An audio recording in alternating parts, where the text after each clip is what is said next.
Ini ada dua hal yang harus dipisahkan antara berkarir itu sendiri atau tampil dengan masyarakat dengan dandan. Walaupun pada prakteknya orang keluar kemudian berdandan. Tapi ini sebenarnya ada dua hal yang berbeda. Kalau masalah berkarirnya perempuan, aktivitasnya dia di luar, tentunya tidak dilarang. Sebab kalau kita mengatakan dilarang, ada satu hal yang perlu untuk kita cari jawabannya bagi orang-orang yang melarang. Ya ini begini, misal ya, seorang perempuan boleh ataukah tidak kalau dia sakit dia merujuk kepada dokter laki-laki. Misalnya dia sakit yang perlu untuk penanganan sampai menyentuh badan, terjadi sentuhan misalnya tangan atau anggota badan yang lainnya. Apakah boleh ada seorang perempuan merujuk kepada dokter laki-laki?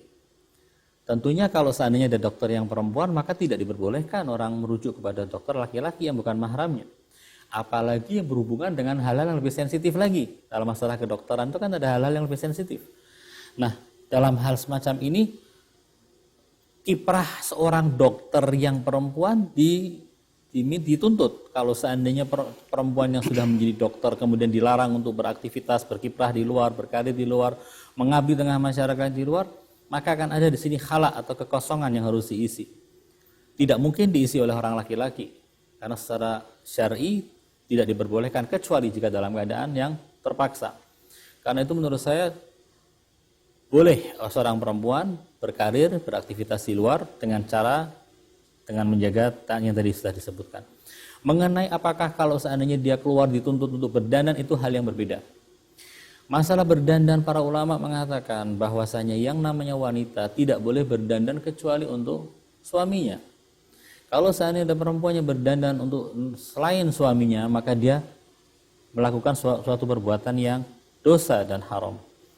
Nah, bagaimana kalau orang perempuan misalnya mau berkiprah dengan masyarakat, apakah dia tampil dengan kondisi yang tidak sedap untuk dipandang? Dalam kondisi yang semacam ini, biasanya kalau orang hanya sekedar menggunakan bedak supaya tidak kelihatan pucat, supaya tidak kelihatan orang yang tidak segar, itu masih dalam tahap yang wajar. Kalau sudah sampai kepada tahapan berhias diri, itu masuk ke dalam hal yang haram. Kalau pertanyaannya begini, kalau saya ini tidak berhias diri, dia tidak bisa bekerja.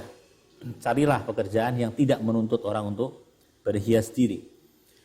Ada misalnya pekerjaan-pekerjaan yang perempuannya dipajang untuk menjajakan barang, misalnya dituntut untuk tampil cantik tanpa jilbab dengan mengenakan pakaian yang dalam tanda kutip bisa menimbulkan fitnah di tengah masyarakat, fitnah sosial, fitnah kesusilaan misalnya, masalah kesusilaan.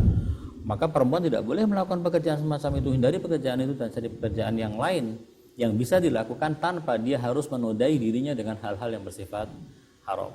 Jadi dua hal ini mesti dibedakan antara bolehnya orang berkarir dan berdandan untuk orang lain.